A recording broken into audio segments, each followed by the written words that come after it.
Nick Ferrari at breakfast on LBC. Call 0345 6060 973. More on The Doctor Won't See You Now in just a moment. More of your calls. 9 minutes before 8 is the time. But let's come back to the subject with which we started our conversation, and joined by Conservative MP and Security Minister Damian Hinds. And we have many security matters to discuss. But first off, Minister, how concerned should my listeners be that we seem to have an apparent fantasist as the Business Secretary? Good morning. Good morning. I'm afraid I don't follow the question. Well, he was saying that he's having talks with the Treasury, and the Treasury is saying that Mr Kwarteng is making things up about talks with Rishi Sunak. So if he is making things up, it's rather frightening to have him as Business Secretary, isn't it? Well, I don't think he is making things up. Look, government ministers... So Rishi Sunak's lying? Hang on.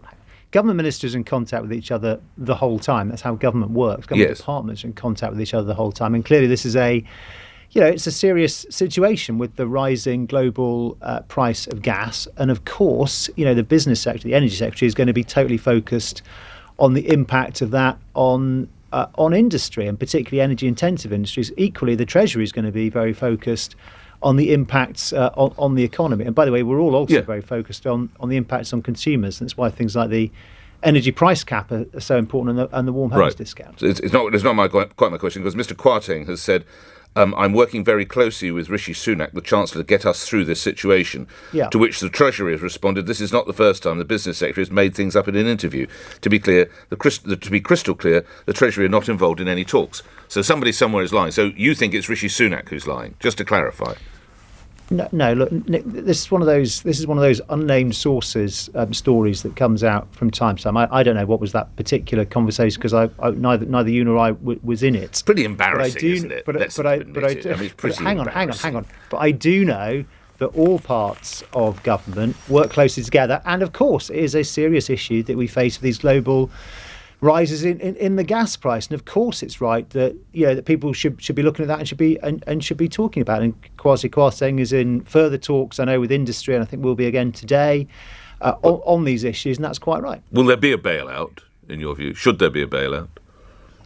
No, I think everybody, the key departments, and that means, the two lead departments are obviously Business and Energy and the Treasury. We'll keep on monitoring the situation as they rightly should. But we've just come through a period where the amount of financial support to business has been truly unprecedented. We use that word a lot over the last couple of years, haven't we? Unprecedented. But the scale of financial support to business, it had £100 billion over the pandemic, truly has been truly unprecedented. And now, of course, the very most important thing for business is the strength of our economic recovery after COVID. And actually, that has been a lot better than people were projecting 12 or 18 months ago. That, as I say, that's by far the most important single thing for business and indeed for families across the country. Let's come back to your brief of security then, Minister. How come Russia was able to steal the formula for the Oxford AstraZeneca jab? Well, we live in a world, Nick, I'm afraid, where there is state activity seeking to engage in industrial espionage and economic espionage. There are cyber attacks that happen and so on. I won't comment on the specific case that you mentioned, because that wouldn't be right. Is it true? In detail, but it would be, fair to say, correct to say, that we face threats of this type that are different. They're more sophisticated. They're more extensive than they ever have been before. The face of espionage, the face of spying, is very different from what it was when you and I were growing up, and we need to constantly upgrade our capability. These are very serious matters. So Russia did nick it. So I can't comment, as I said a moment ago, Nick, I can't comment specifically, but I think it is fair. It's fair for your listeners to assume that constantly there are foreign states who would like to get their hands on sensitive information, including sometimes commercial secrets, sometimes scientific intellectual property, constantly trying to get hold of it. And in the cyber space, That is done in a very different way from how things used to happen, and we need to be exceptionally vigilant towards it. A little out of your brief, but still staying with the security aspect, you might have seen this morning 2,000 police officers have been accused of sexual misconduct, including rape, over the past 4 years. Yeah. Albeit it's a very large body of men and women, I understand that, but that surely is a shocking figure, Minister. Yes, of course it is a shocking figure. And it's important that there's process to go through in those cases, and an accusation must be followed by looking into it properly. And in some cases, there'll be full proceedings. Sadly, a week. Direct answer to your question: is that a shocking figure? Yes, of course. Yes, sadly, a week seems to go by without some set of headlines of troubling nature concerning our police. Do we need a royal commission into policing? So, look, I want to say two things about that. The first is it is very important to stop and take a moment to pay tribute to the brave men and women who people are policed, who put themselves in danger day after day in defence of the rest of us. And nobody, I think, feels more shocked, more let down by some of the things that we've heard, and in particular the awful, tragic killing of Sarah Everard. Nobody feels more let down than those police officers, and we owe it to them to make sure that we absolutely get to the bottom of these matters. And that's why the Home Secretary is instituting the inquiry. It's a two-part inquiry. It's a worthless inquiry, surely, Minister, if it's not statutory. No, it's not. Of course. Well, I refer you to the Daniel. You recall the Daniel Morgan inquiry, which brought its findings in last year, which was not statutory. And you'll remember that very distinguished Judge O'Lone said that the Met blocked the production of material, blocked it. Now we have. If you allow me one more minute, that did not have statutory powers. The Macpherson inquiry had statutory powers, which you'll know means it can compel anybody to give evidence or produce any document. Yes. There is no point, Minister, having an inquiry into the grotesque affair of Sarah Everard and other issues unless it's statutory, because the Met will knock the ball into the long grass and hope it goes away, as they did with Daniel Morgan, as we heard in June. This has to be statutory, doesn't it?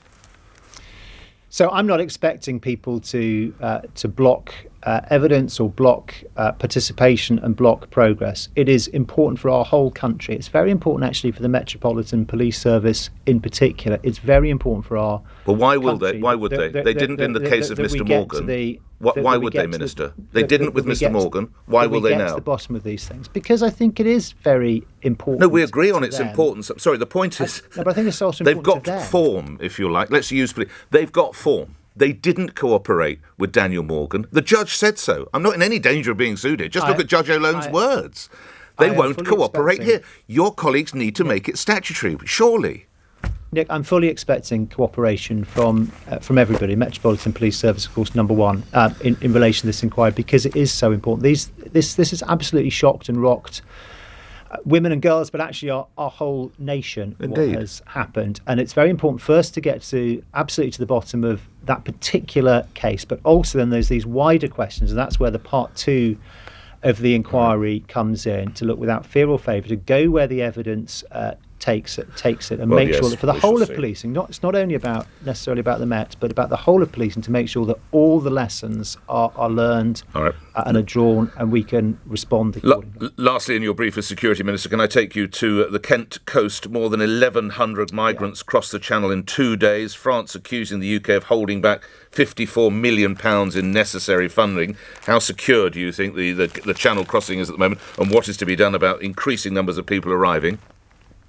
Well, there's no withholding of money. We're working through the administrative processes to arrive at the mechanisms to how that money gets paid. But we work very closely with colleagues in France, the law enforcement and so on the coast there, and that is a really, really important part of the effort, because these wicked people who profit from putting very vulnerable people's lives directly in danger by sticking them on these unsafe craft going across the Channel, they have to be stopped. And what happens in northern France is a very, very important part of that, and I value that work immensely. All right, I'm grateful for your time. Thank you. Security Minister Damian Hinds appearing here on LBC, where at 8 o'clock the news is next. On your radio, on Global Player, and Play LBC. Leading Britain's conversation. This is LBC. From Global's newsroom at 8 o'clock, Scotland Yard says it will take no further action following a review of allegations